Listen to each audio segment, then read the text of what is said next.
My name is Matthew Doman. I'm the South Australia Northern Territory Director of the Australian Petroleum Production and Exploration Association. Thank you very much. Yes. With me is Kel Knudsen, who's our Exploration Policy Director.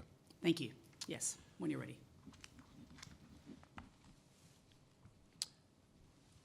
So good morning and thank you for the opportunity to appear before you today. The Australian Petroleum Production and Exploration Association is the peak national body representing Australia's upstream oil and gas industry. We seek to increase community and government understanding of the upstream petroleum industry by providing and promoting information about the sector's activities, impacts and benefits. Appea has argued against the Northern Territory Government's recently implemented moratorium on hydraulic fracturing and questioned the need for this inquiry, coming as it does less than 2 years after another extensive inquiry into fracking conducted by Dr. Alan Hawke AC. However, as we have also acknowledged, both the moratorium and this inquiry were clear policies of the Territory Labor Party prior to last year's election, which have now been implemented in government. We've also highlighted that this inquiry does provide an opportunity for detailed examination and balanced discussion of matters which continue to be the focus of considerable public debate in the Northern Territory. Justice Pepper, while this inquiry is one of many that have been conducted into the onshore natural gas industry in Australia, none have made the effort you and your panel are making to engage with and listen to the broader community. This is important, and the hearings and community meetings which I've attended this week in Alice Springs, Tennant Creek, Katherine and Darwin are just the start of that process. We applaud you for that. This inquiry provides an opportunity to sharply focus on the real economic challenges facing the Territory and the potential for our industry to assist in meeting them. The Territory has enjoyed the strongest economic growth of any Australian economy in recent years, due largely to the construction activity associated with INPEX's Ichthys project, liquefied natural gas project here in Darwin. However, a close analysis of the Northern Territory budget highlights the need for new investment to arrest a forecast decline in taxation and royalty revenues. Without new investment, revenue to the Northern Territory Government will stagnate. New projects are now needed to support the Northern Territory economy as Ichthys transitions from construction to production. Appea maintains that the sustainable development of the Territory's onshore natural gas resources can deliver new jobs and investment that the Northern Territory economy needs. Research published in 2015 by Deloitte Access Economics found that developing the Territory's substantial shale gas resources had the potential to create up to 6,300 new jobs and generate up to $1 billion in additional Northern Territory Government revenue over the next 20 years. By 2040, the Northern Territory's gross state product could be between $5.1 billion and $7.5 billion, higher than the 2012-13 base case modelled by Deloitte's.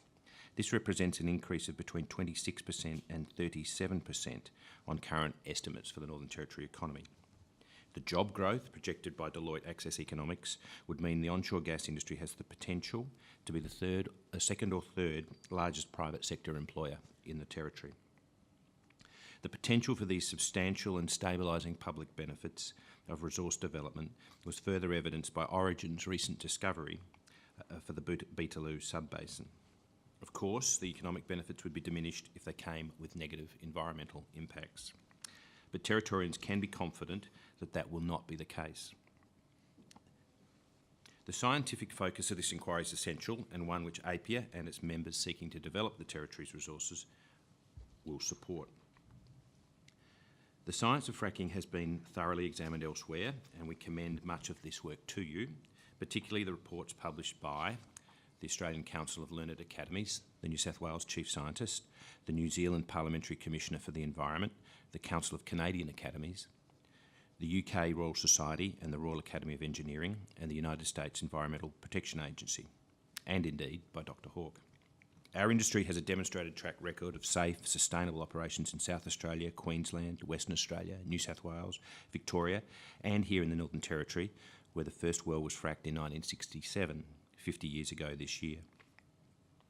Around Australia, thousands of wells have been drilled and over 1,000 fracked, with no significant impact on the environment or groundwater resources. As with any industry, risks are involved, and these must be managed and minimised, and robust regulations must be enforced to ensure the highest standards are maintained. In over 50 years of onshore gas exploration and production, some minor surface incidents have occurred, but none that have caused the type of environmental harm some claim is inevitable. Too often, a false conflict is imagined between economic development and environmental protection. The oil and gas industry is committed to delivering investment, jobs and other public benefits, while at all times protecting the environment. It's time for a balanced discussion, grounded in science and reflecting the lived experience of our industry.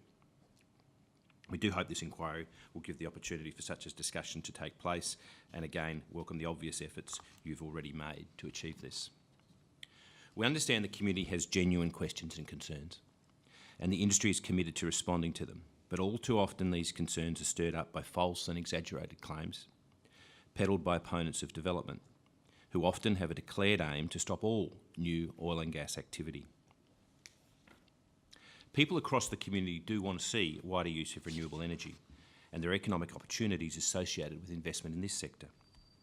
With natural gas already generating over 90% of the territory's electricity, gas has a critical role in ensuring a continued reliable, affordable energy supply can enable the phased introduction of currently more expensive intermittent renewable energy sources such as solar.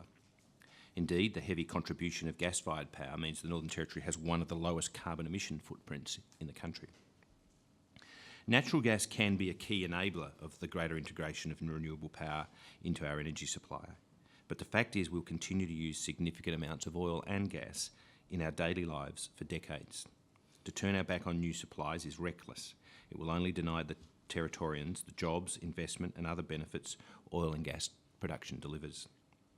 It should be noted that there remain significant obstacles to the development of Australia's gas resources. Australia's oil and gas industry remains under pressure from global market conditions. The dramatic fall in oil prices over the last 2 years, and the only gradual recovery since then, has impacted on local investment climate and challenged the economics of many development projects. The political response to the unbalanced public discussion of onshore gas development has been disappointing.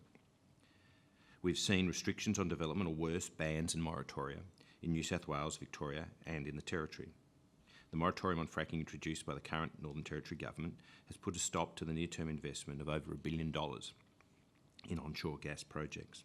Until it is lifted, that investment will remain on hold. Projected delays in clarifying this could kill that investment altogether. Industry must do a better job of responding to community concerns, and it must continue to be accountable for its statements and its actions. This includes ensuring the equitable treatment of all stakeholders, particularly traditional owners, pastoral leaseholders and others on whose land development would take place. The remoteness of natural resources from prospective markets has been and remains a barrier to resource development in the Territory. And natural gas is no different. To that end, the construction of the proposed Negi pipeline between Tennant Creek and Mount Isa will be a critical piece of infrastructure to connect the Territory's resources to a national market. While the industry is confident that our activity could be undertaken safely in the Territory right now, there are several initiatives that can be taken to ensure opportunities associated with the onshore natural gas industry are not lost and that the benefits to Territorians, their economy and their community are maximised.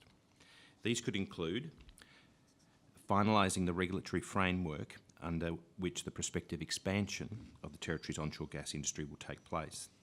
This should be amongst the government's highest priorities. A transparent, robust, effective and stable regulatory regime which has the trust of the community is an essential requirement for companies to make long-term investments. Work towards this end has been underway in the Territory for several years, beginning with former Chief Minister Paul Henderson's appointment of Professor Tina Hunter to review the regulatory framework in 2011. Professor Hunter's recommendations were augmented by further reforms proposed by the 2015 Hawke Review, and officials in the former Department of Mines and Energy have done considerable work towards implementing these reforms. In a review of this work last year, Professor Hunter described the task as 90% complete. It is important that this work is not lost, and instead it is completed and implemented as soon as possible. Building a deeper understanding of the Territory's groundwater is also important. Leading proponents of developing the Territory's shale gas resources support close monitoring of groundwater resources before, during and after our operations. Several gas companies are working with the CSIRO to complete baseline studies of regional groundwater resources before substantial gas development takes place. This work should be encouraged and results shared to ensure subsequent analysis of suggested impacts can be verified against meaningful knowledge of water resources prior to development. We must refocus public discussion on factual and relevant information, with an emphasis on real benefits and impacts. This should include an ongoing role for government, industry and independent experts in responding to legitimate questions and concerns. If the government decides to permit and support the development of the Territory's resources, it also ought to seek to ensure the case for that development is not eroded by deliberately false and exaggerated claims designed to undermine public confidence in government and in the oil and gas industry. Similarly, in order for that public confidence to be maintained, legitimate questions must be examined and responded to. It's our expectation that this inquiry is a platform for this balanced discussion. But longer term, the Gas Industry Social and Environment Research Alliance, known as GESERA, an initiative supported by the CSIRO, federal and state governments and the oil and gas industry, should be considered for implementation in the Northern Territory. GESERA, whose research projects are determined independently from its funding sources, has delivered balanced, science-based research relevant to public discussion in Queensland and more recently in New South Wales. Preparing local business to support and benefit from gas development is another key task. The successful development of the Territory onshore gas resources will create great opportunities for local businesses who support that development. The industry requires a wide range of supplies and services, some of which will be sourced from interstate and overseas, but many of which local firms will provide. The industry does have high standards in relation to health, safety and environmental performance, and has been working with the local business community, including such groups as the Katherine Mining Services Association, to assist companies in understanding and meeting those requirements. It is important that this work continues with the active support of government and industry associations. We must also assist Territorians who could work in the sector to do so. As with local firms, individual men and women will have significant employment opportunities in the onshore gas sector. This includes opportunity for Aboriginal Territorians to work on country. We must maintain the respectful partnerships between landholders and our industry. The oil and gas industry and pastoralists have been working together in the Territory for many years. Around the Territory, over 50 pastoralists have land access agreements in place and are working collaboratively with our industry. There are only 4 or 5 instances where agreements have not been reached. We respect the fact that there are some pastoralists who don't want this on their land, but respect also needs to be afforded to those pastoralists who do. In late 2015, Appea, the Northern Territory Cattlemen's Association and the government reached an agreement on a process where all parties will be required to reach a land access agreement before exploration activities are approved and can begin. We're proud of our long track record of working with pastoralists and other landholders. Experience shows that when landholders and explorers talk about their plans and activities, identify issues and work together to find solutions, everybody benefits. It's about building relationships based on trust and mutual respect. The industry would like to work with all levels of government and the community, including through this inquiry, to facilitate these actions. Developing the Territory's abundant resources of natural gas will only proceed if that development meets the needs of Territorians. Those needs include reliable, affordable energy, the need for economic growth, the need for jobs and investment in regional communities, and at all times the need to protect the unique environment of the Northern Territory. The natural gas industry has developed these public benefits for decades. We're very confident that with the support of government, industry partners and the broader communities, we will continue to do so. And with that, I thank you for your time this morning and would welcome your questions. Thank you. I've got one question. You mentioned at least twice false and exaggerated claims from, I guess, other sections of the community. What are those false and exaggerated claims? So clearly, as I remarked and as we've observed in the discussions up and down the Territory this week, there are clearly risks associated with our industry and they need to be managed very carefully. But the consequences of those risks are greatly exaggerated. We hear claims about, the complete loss of water resources, the contamination of water resources that would render aquas unusable. That simply has not occurred. anywhere in the world in the long history of our industry. So those sorts of claims need to be checked against the real lived experience of our industry.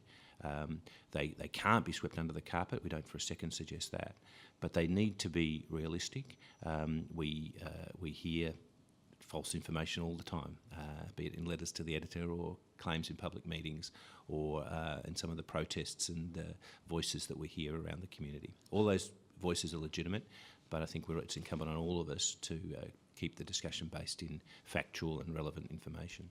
Will Appea assist the inquiry by providing some evidence debunking some of those, to use your words, false, exaggerated claims? On a recent inquiry into our industry conducted by former Senator Glenn Lazarus, we published a lengthy section on myths and what do we refer to it as?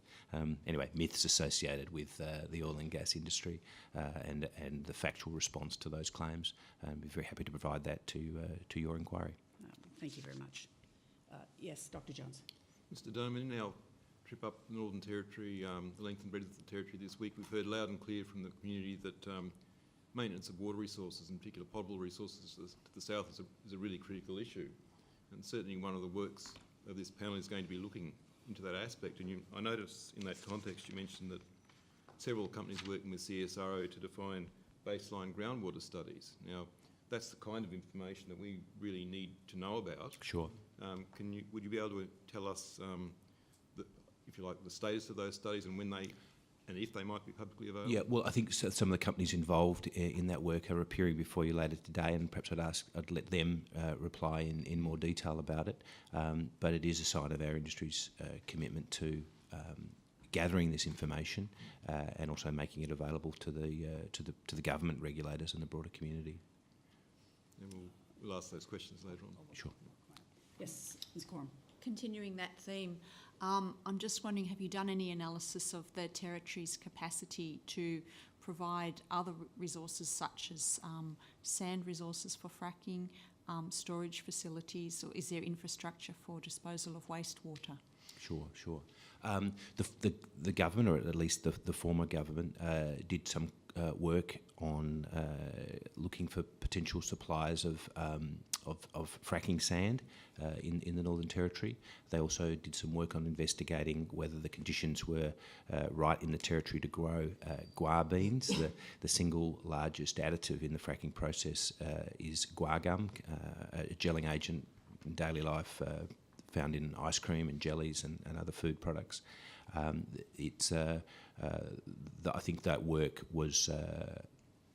They found some encouraging prospects. I'm not sure if that work was sort of completed or what the conclusion of it was, but it's also fair to say that in South Australia and other places, people are examining the prospect for local sourcing of those products. Most of the guar that's used commercially in the world is grown in India. Similar conditions can be found in the Northern Territory and in parts of South Australia. I think both jurisdictions are very keen to be the first to prove that can be commercially developed here in Australia. Yes. Did you ask another question on water? That included, I might have called it proppant, but the sand which is used to prop open the cracks that are created by the fracking process includes both naturally occurring sand and in some cases manufactured ceramic, depending on the temperatures and the pressure of the rock. Professor Hart. Would you care to comment on the claims that developing the NT onshore gas industry will alleviate some of the problems in the east coast of Australia, when in fact the majority of the gas goes overseas currently? Yeah, that's true. At the moment, there is no means of getting gas to Eastern Australia, short of bottling it if it were propane. There is no connection between the Northern Australian Northern Territory and Western Australia. So the pipeline is a very important bit of infrastructure to enable that to happen. It's also true that the Territory, with its small population base, it's a very significant user of gas. As we said, 90% of the electricity in the Territory comes from natural gas. But with a small population base, it is a small domestic gas market. So the development of these resources will enable additional use of gas in the territory, but the commercial considerations will fundamentally be driven by the ability to get the gas to other markets, be they in Eastern Australia Sure, or but my question export. was, most of it's going overseas at the moment, when in fact the claim is with developing this Yep. resource will assist the lagging, flagging Absolutely. East Coast market. Well, the Australian Energy Market Operator just yesterday published its so-called gas statement of opportunities, identified very real and imminent shortages of gas in Eastern Australia.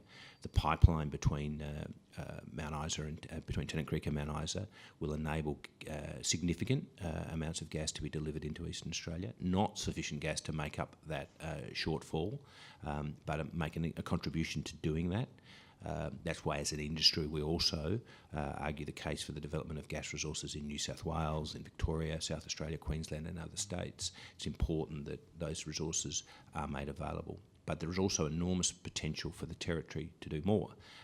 Before the pipeline route between Mount Isa and Tennant Creek was chosen, there were serious consideration of a pipeline from the Alice Springs region through to Moomba, the gas processing hub in the northeast of South Australia.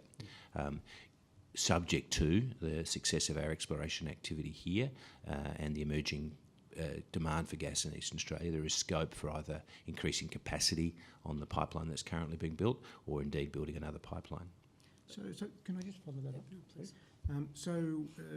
Does Appea have any thoughts on some suggestions that government, presumably federal, might make some requirements that a certain proportion of that gas stays in Australia?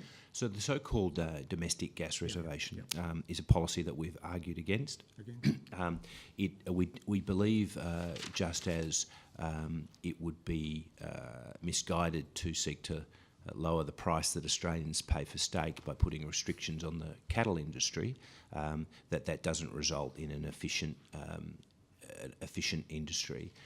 It will increase the cost of production, therefore make resource development less likely. Like other industries, the majority of our gas production is now exported, but those economies of scale enable us to develop in the domestic market. However, we're not deaf to the concerns that are emerging in Eastern Australia. We argue that the best way to address those concerns is to enable the development of gas that we know is there, but we'll also work with the government and gas users and other stakeholders to ensure that a solution to this challenge is met. Just next week, the Prime Minister will be meeting with chief executives of major gas companies to discuss this very real issue. Okay, thanks. But surely the gas will nevertheless keep going overseas where the market is demanding higher prices and stay onshore. It's not a given that the export price will always be higher than the domestic price. That is the case, has been the case, and remains the case. We don't have any inherent preference to export rather than supplying the domestic market. At the end of the day, if there's sufficient demand here, it's much easier to deliver gas to Australian customers. You don't require the infrastructure, the liquefaction, the transportation costs. So we're very, the member companies of Appea, including companies such as Santos and Origin that are active in the prospective development here, have been supplying the Australian domestic market for decades and are committed to continuing to do so.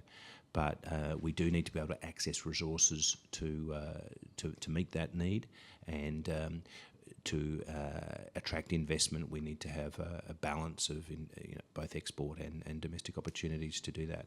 At the moment, traditionally, about 50% of our gas has been, when I say traditionally, in recent years, since the creation of the LNG industry in Western Australia, about half of our gas has been exported and about half of it has remained in Australia. With the opening of the export channel through Gladstone in Queensland, we're now seeing about 2/3 of our gas prospectively exported and 1/3 of the gas remaining in Australia. But that should be ample gas to meet our domestic needs. I think the delays in developing new resources has meant that the plans our industry made to supply both its domestic and export customers has been challenged, and so we argue therefore for the access to resources to develop and meet the needs of all our customers. But as I said, we'll also be working with everybody in this debate to find a way through. Yes, Professor Priestley. Yes, thank you, Mr. Dillman. I have two questions, really. One relates to the issue. You said that Appea has reached agreement with pastoralists on issues of land access, and we've heard during these consultations some of the concerns that pastoralists have. I think it would be very helpful to the inquiry if we could know more about the nature of that agreement that you've reached and the way in which it addresses the concerns that have been put. So I wonder if that is possible for you, for us to see. Absolutely. We'll be making a very detailed submission to this inquiry well ahead of your April 30 deadline, and we look forward to providing more details on many aspects, including that. Thank you. The second question I had really relates to the issue of product water associated with the fracking process. During the consultations, I detected a certain amount of confusion as to how that product water is going to be managed, both on site, whether it's going to be stored, or how it's going to be stored, given that there are very large volumes of water involved, the extent to which it could be reused, whether it's likely to be transported off-site and treated elsewhere. Could you perhaps clarify what is intended, or what is the general intention for the way in which that product water will be handled? So firstly, to reuse as much of the water as we possibly can, and to do that requires facilities to hold and manage that water. So we will have storage ponds and wastewater holding facilities. That will be largely diminished. The amount of that liquid will be largely diminished through evaporation, but in the end a waste product remains that needs to be either treated or stored. And at the moment, the relatively small amount of waste product that remains after the on-site handling, processing and evaporation is transported outside of the Northern Territory, either to Queensland or to a processing facility and waste management facility north of Adelaide. As we look to increase our activity, that's one of the key questions that we'll examine, whether there's a need or a possibility of such a facility in the Territory, or whether we need to locate that outside the Territory. Thank you. Yes, Dr. Beck. During our hearings and community consultations, we and you have also heard the concerns expressed by the community and the passion that has been attached to those concerns. You mentioned during your presentation that the industry must do a better job of engagement. I'd like for you to just elaborate on that and what proposals Appea and the industry intend to implement. Yeah, thank you. So I think one of the things the industry's done very well is talk to, engage with the communities, the people who are immediately impacted by our activity. So if you're a pastoralist on whose land we seek to operate, or you're the traditional owners of that land, we have very detailed, open, ongoing discussions with them, and invariably the questions are responded to, the concerns are met, and we reach agreement and proceed with our activity. What we have not done well is communicated with the broader community. Last night in Humpty Doo, in the rural area of Durham, we saw people who were very, very concerned, very worried, very troubled by fracking. There will not be any fracking within hundreds of kilometres of the regional area of the rural area of Darwin, but that doesn't mean that their questions, concerns are not legitimate and should not be responded to. So that's, I think, where we need to do a better job of communicating with the broader community, even people who are close neighbours of areas where activities are occurring, but not actually hosting those activities. And that will require continued presence from us in things like the regional shows throughout the Territory, organising industry information seminars, going out and meeting with people who we know have concerns and listening to them and responding to them. We need to do more of that. Indeed, through that we need to use the media, the social media and other channels to reach a broader audience. We often find, as we have this week, the people who are most concerned about our industry, the people who frankly are most opposed to it, are motivated to leave their homes and come and attend a meeting. The people who don't have those concerns aren't motivated to attend those meetings. So we need to find a way where everybody's views are understood and responded to, and I think that is an area where we continue to need to do more work. You said that you would respect pastoralists who don't want industry on that land. Can I take it from that comment that you therefore would approve of a right of veto? No, we don't believe in a right of veto, but we do believe that the only way for our industry to succeed is in a constructive and collaborative partnership with landholders. We don't think that we achieve that by enforcing legal rights, but at the end of the day, I think in our society there needs to be an understanding of that. Pastoralists, for example, have a right to use the land on a pastoral lease for grazing and raising cattle. The resources that lie below that land are owned, in this case, by all Territorians. So all Territorians ought to have a say in whether those resources are developed or not. But so I think the legal framework we don't believe needs to be changed. I think what does need to be changed is the relationship and the communication between both the landholders, the industry doing the development, and the broader community. It also is the case that much of the pastoral land, for example, in the Northern Territory, is owned by foreign interests or large corporate interests. They ought not necessarily block the development of resources if the majority of Territorians, through their elected government, wish for those resources to be developed. But I guess that comment is that we respect people who don't want activity on our land. We need to respond to that by by understanding those concerns, responding to those concerns, and finding a collaborative path forward. Sometimes that involves us deciding not to go on to that land in question. Oftentimes it's the case that we choose where we locate our facilities, and we can bear landholder attitudes in mind. But no, we do not support a blanket veto. I just don't quite understand that position. If ultimately a landholder, whether that be the owner, whether that be the pastoral lessee, absolutely does not want gas development on their land, why can't that person have the right to say no? Well, they don't own those resources, and many Territorians in this case would have a stake in the development of those resources. So, the answer to the theoretical question is we don't support a change in the existing arrangements in relation to landholder veto or the lack thereof. However, our commitment is to work collaboratively with landholders, and it's the case around the country, in Queensland, for example, where we have 5,000 or 6,000 landholder agreements in place. There's not a single case of a dispute going to the land court. We find a way to work with landholders or locate our operations accordingly. But for the industry, but I think more importantly for Territorians as the owners of the resource, to cede the right to developing of resources to the people who have the surface rights is not something that we're yet willing to concede. Yes, Dr. Jones. It's just a bit of a follow-up on that particular questions in terms of land access and penetration of land. We talk about the surface of the land and we talk about underground, and with modern directional drilling, for example, we've heard that you can drill, say, 10 kilometres out from a wellhead.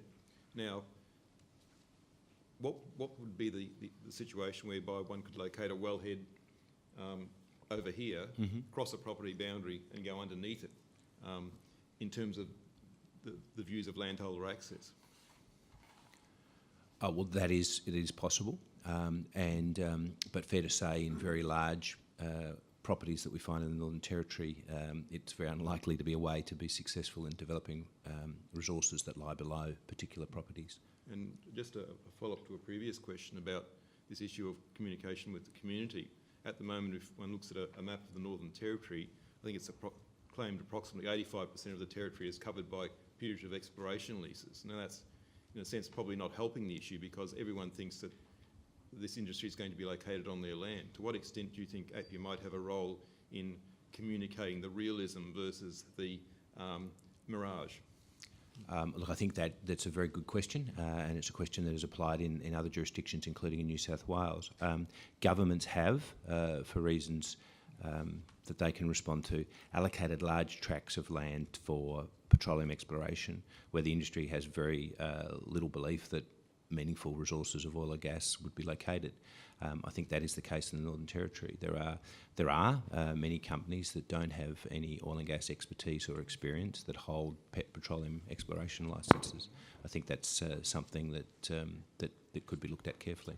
There's no doubt that the claims that 85% of the territory is covered by oil and gas industry and is about to be fracked are untrue and unhelpful to the broader sensible discussion about resource development and a focus on the areas where it is actually likely to occur. I've just got two more questions. One as the prerogative of the chair, but Dr. Beck. Thank you. Just a clarification on answers to some previous questions, and that was in relation to looking at opportunities for increasing supply from the Northern Territory to other states. Mm-hmm. You said scope for increasing the pipeline, the size of the pipeline. I think, were you then referring to the Northern Pipeline, or was that another pipeline?